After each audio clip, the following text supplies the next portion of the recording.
Hey guys, Joe here, and here you are for the Toon Link matchup guide / analysis. In this video, I'm going to be talking about the pros and cons of Toon Link, who I think he has an advantage versus, a disadvantage versus, and who I think he does have an even matchup with. Just saying, next week I'll also be doing one on Mega Man, and then right after that, then I'll be going back to the straw polls. With all that said, let's get this started.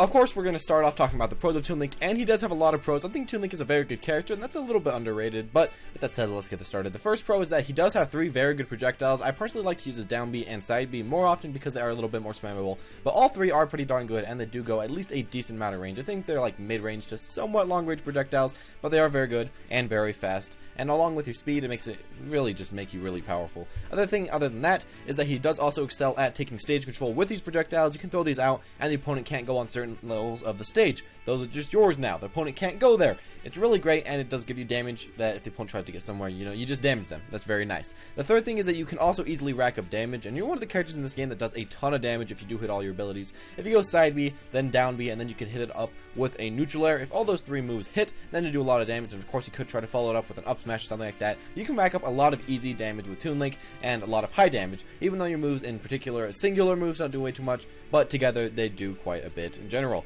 The fourth thing is that he also can outcamp almost everybody. He can't outcamp every character in the entire game, but he can outcamp a lot of the characters in this game, and it does allow you to just have the big advantage that way. Next, he does also have a very good poking Zair. I don't see a lot of people using your Zair or your chain after you're jumping very often, but it is very good. It does come out pretty fast, and it does also lead into some combos. Maybe not as much as somebody like Lucas, but at least a few. Next thing is that he is also very fast. This allows you to run in, go for an air, allows you to run in, go for an up smash, and it's just very fast. It's very nice when you are camping also because you can run away while throwing your projectiles, and it's really hard to catch up to you, unlike it is for picking somebody like Link. Now the 8th thing is that he also does have a kill throw, and this is one of the best kill throws in the entire game. I don't really know why Toon Link has this throw. It's kind of weird that it's randomly on Toon Link, but it's almost as good as a Nest kill throw, so it's very strong, and also you can combo your bomb into your kill throw at certain percents. The next thing is number 9, that he does have very strong smash attacks. I don't really know why on this either, but for some reason he has super strong smash attacks. Up smash kills really early and comes out very fast. Side smash kills early, comes out very fast. And down smash, once again, kills pretty early and comes out pretty fast.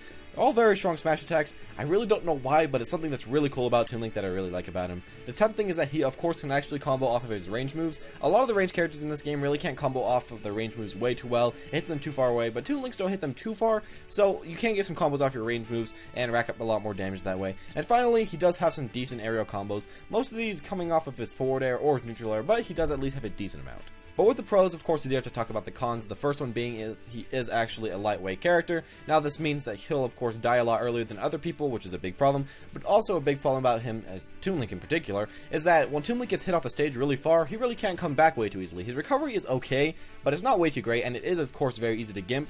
So it's really hard on Toon Link because he'll get hit off a lot earlier than other characters that are a lot heavier, and then the opponent can just easily gimp you. So there is that problem about him, about being lightweight. The second thing is that he does have no get off me move, so you will be comboed, and there's not much you can actually do about it. You'll have to stop people from comboing you in the first place, because if you do get comboed, you'll kind of be in really bad trouble, and a lot of the time they can't just gimp you from these combos. The third thing is, of course, your recovery is not way too great, and you can be gimped, as I said earlier, which is a really big problem. The fourth thing is that you do also lose to camping to just a few characters, not really way too many, but you do somewhat lose to camping. You don't really automatically lose, but you don't have the best of the best camping game, you just have a very strong one versus most of the other characters in the game. The fifth thing is that you do have a very punishable grab. If you miss your grab, you're really doomed. It takes forever to come in, forever to come out, and if you miss it, you're in big trouble. Also, a bad thing is that you really don't have way too many combos off of your grabs, so that's a bit of a bummer. Sixth thing is that a lot of your arrows also do have a lot of ending lag. This means that you can't actually use them on somebody's shield, because if you do try to do that, then they'll just be able to shield it, and then while you're still in your lag, they'll be able to punish you, so that's really annoying, and it really makes you can't spam your aerials way too much. The only one that doesn't have way too much lag is your neutral air, but it still has quite a bit. The seventh thing is that you can't really effectively deal with direct pressure,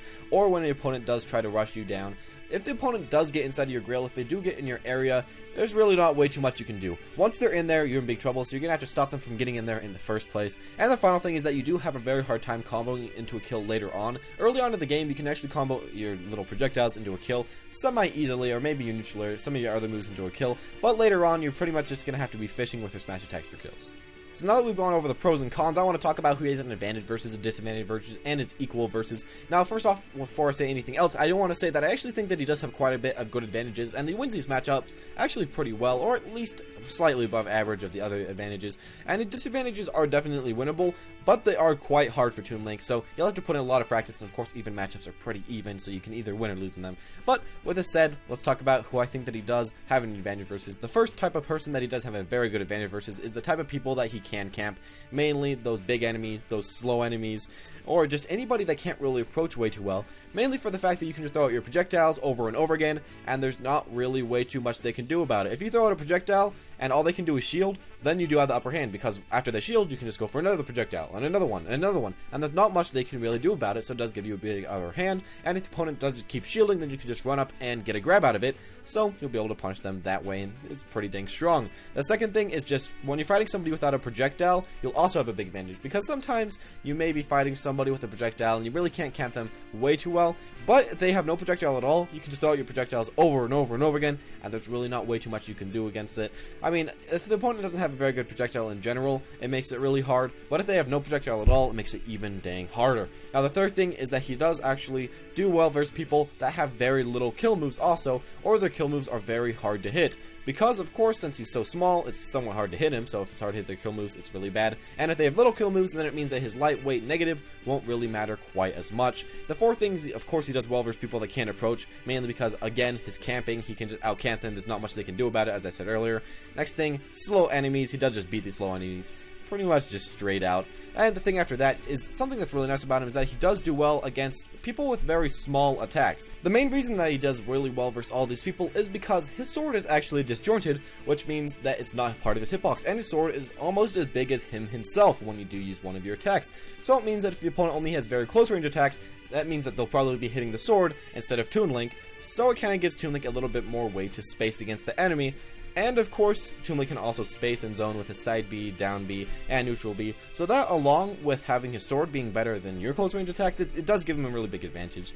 And finally, he does just win versus other people that don't have a kill throw, because, in fact, he does have one of the best kill throws in the game, and if he does get a grab on you later on, you're probably going to die, and if you have a bad throw, or just no kill throw in general, you're probably going to lose against a Toon Link, because, you know, he gets one throw, you're dead, while if you get a throw, you can just get maybe a little bit of damage, and is not quite as good as that kill throw.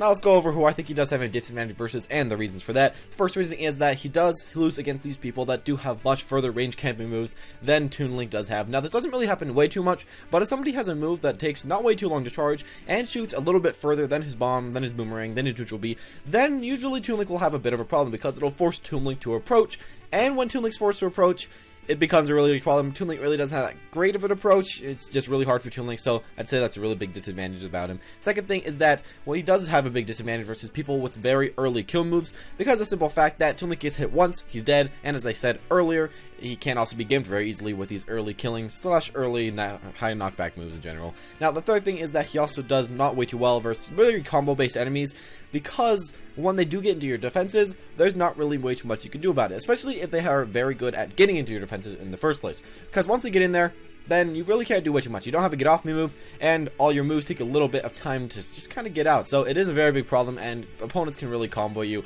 a ton, and there's really not that much you can do about it. The fourth thing is that it is also very hard to fight somebody that can get into your space very easily. Now, if for some reason they just have a move that really makes them get into your space quite easily and without much effort in general, it really makes it a big problem for the little Toon Link, because the fact that Toon Link really does have to keep the enemy away, has to keep them at least at a certain distance, but if they get in, if they get those combos, if they just get damage, there's not way too much you can do about it, and does become a very big problem for the Toon Link player.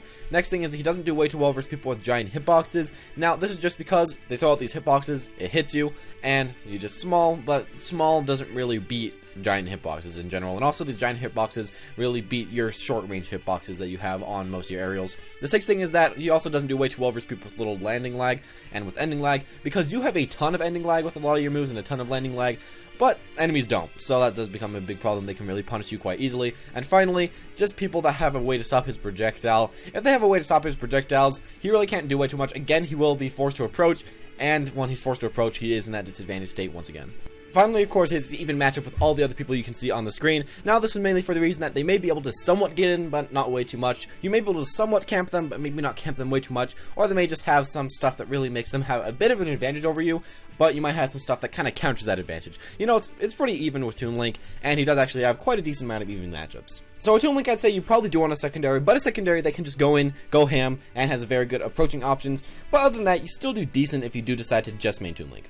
Thank you guys for watching. I hope you did enjoy this video. If you did enjoy the video, make sure to press that like button and comment down below if you do have anything that I did not mention, or you think that I did say wrong, or any matchups that you think are a little bit different. This is just my opinion, of course, and my opinion is not 100% correct. So I do like to hear all the mains down below, the people that main Toon Link, and kind of see what they're saying. Of course, next week I'm going to be doing Mega Man, and then right after that I'm going to be doing Roy, as I had said previously, and then I'll start to do the straw polls again. Press that like button if you do want to see more of these videos. It's of course always very appreciated. Also press the subscribe button if you are new to my channel, and I'll be seeing you all next time.